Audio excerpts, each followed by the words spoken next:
Familiares de detenidos durante el estallido social enviaron al Senado un catastro de las personas privadas de libertad desde fines del 2019 que cifra en 806 a los presos de la revuelta que podrían ser indultados si se llega a legislar en la materia. El secretario de la Comisión de Constitución de la Cámara Alta, Ignacio Vázquez, dio cuenta ayer de la comunicación firmada por Carolina Oyarzún, que remitió aquel documento, cuyo registro, última vez actualizado el 5 de julio, contiene todos los detalles de cada una de las causas, como el hecho imputado, fecha y ciudad en que ocurrió el estado de tramitación y medidas cautelares, consignó el Mercurio. Este informe, que será reenviado al Ministerio Público por acuerdo de la instancia, surge cuando tanto esa institución como la Defensoría, la Corte Suprema y el Ejecutivo coinciden en la dificultad que implica calcular las cifras exactas de eventuales beneficiados, mientras que durante la tramitación en el Congreso se habla de sobre 40.000 indultados a falta de un número certero. La nómina fue elaborada por integrantes del grupo de la Iniciativa por la Liberación de las y los Presos Políticos, que componen cerca de 80 organizaciones, entre ellas agrupaciones de familiares de los detenidos, el Movimiento Furiosos Ciclistas, que encabeza Oyarzún, y parlamentarios que impulsan la propuesta de indulto. La dirigente no solo estuvo encargada de enviar el documento al Senado, sino que también levantó la información con otros miembros de la Asamblea de Familiares, una labor que ella consideró minuciosa al cotejar los datos de la mesa técnica del grupo para así validarlos. La Seremi de Salud de Atacama confirmó los primeros 4 casos de contagios de la variante Delta del coronavirus en la región, todos correspondientes a una misma familia que llegó a Chile hace algunas semanas. Se trata de 4 casos de variante Delta, de un grupo familiar de 6 personas que ingresó al país en la segunda quincena de julio, informó la Seremi Claudia Valle. Las personas afectadas por la infección se encuentran aisladas cumpliendo su cuarentena en residencias sanitarias y están en buen estado de salud y siendo monitoreados por un equipo médico, puntualizó. La región de Atacama no mantiene comunas en cuarentena total y esta jornada reportó una positividad del 1% con solo 16 nuevos contagios del SARS-CoV-2 en base a 1.122 exámenes de PCR. Actualmente registra 177 casos activos con una tasa de 56,2 y el 82,1% de su población objetivo que ya completó la vacunación anti-COVID, factores que le han permitido retrasar su horario de toque de queda que inicia a la medianoche. El Ministerio de Hacienda informó este martes que se realizará ajustes al mecanismo de estabilización de precios de los combustibles MEPCO para bajar el precio de los combustibles. La medida busca atenuar el alza sostenida que han tenido las bencinas, que ya suman 35 semanas consecutivas subiendo. El ajuste generará por decreto que desde el jueves las bencinas de 93 octanos bajen 26 pesos por litro, la de 95 disminuirá 23 pesos por litro, mientras que la gasolina de 97 bajará su valor en 19 pesos.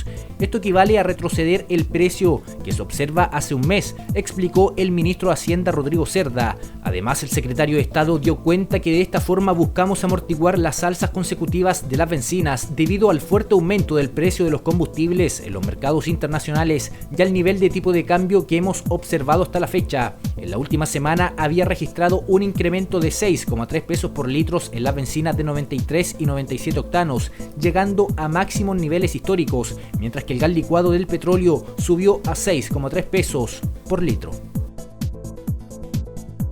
El gobierno de Japón advirtió este miércoles de una gran alza de contagios del COVID-19. Las autoridades alertaron que se observa un ritmo sin precedente de infecciones diarias. La ciudad de Tokio, donde se disputan los Juegos Olímpicos, observa récord diario de casos positivos. La noticia aumenta las críticas sobre el evento y el manejo del Ejecutivo. El ministro de Salud, Norihisa Tamura, reconoció que la variante Delta genera una propagación no vista en el pasado. El secretario de Estado defendió el pedir a los pacientes con síntomas leves que se aíslen en sus casas. Tamura dijo ante el Parlamento que la pandemia ha entrado en una nueva fase. El ministro agregó que a menos que se tenga suficientes camas no se puede llevar a gente al hospital. Tokio reportó un récord de 4.166 contagios este miércoles. El lunes, el primer ministro Yoshihide Suga detalló que solo los pacientes gravemente enfermos y en riesgo serían hospitalizados. La agencia Reuters detalla que Suga ve caer el apoyo por su manejo de la pandemia ante las elecciones generales de este año. El gobernante y los organizadores de los Juegos Olímpicos aseguran que no hay vínculos con el alza de casos. El principal asesor médico, Shigeru Omi, dijo que se pudo afectar las solicitudes del gobierno de que la gente se quede en casa. La administración del demócrata Joe Biden considera la opción de vacunar a migrantes que cruzan de forma irregular su frontera sur. La medida es para los viajeros que queden temporalmente bajo custodia de las agencias de seguridad. La acción no incluirá a quienes son deportados inmediatamente. Las fuentes del Departamento de Seguridad Nacional DHS detallan que la Casa Blanca planea aplicar inyecciones a quienes queden en libertad en Estados Unidos y a quienes esperan su deportación. El gobierno espera administrar a esas personas la vacuna de dosis única de Johnson & Johnson. Los arribos por la frontera sur de Estados Unidos observan cifras máximas históricas. Durante julio cruzaron más de 120.000 inmigrantes. El gobernador de Texas, el republicano Greg Abbott, culpa al ejecutivo demócrata de los nuevos contagios por la llegada de extranjeros por la frontera. The Washington Post señala que según los datos oficiales, la patrulla fronteriza tiene bajo su custodia a unos 10.000 migrantes. Conocedores del plan de vacunación dijeron al medio que tienen sentido de que el gobierno vacune a las personas que se encuentran bajo la custodia de Estados Unidos. Eso reduce el riesgo de que puedan propagar el virus en sus países de origen o en la nación norteamericana.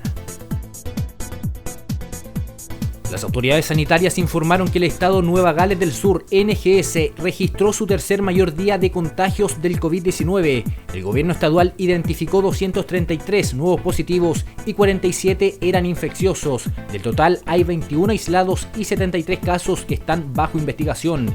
El rebrote del nuevo coronavirus aumentó las preocupaciones cuando un hombre de unos 20 años falleció por el virus en su casa cerca de Sydney. El joven estaba en el día 13 de aislamiento tras el diagnóstico.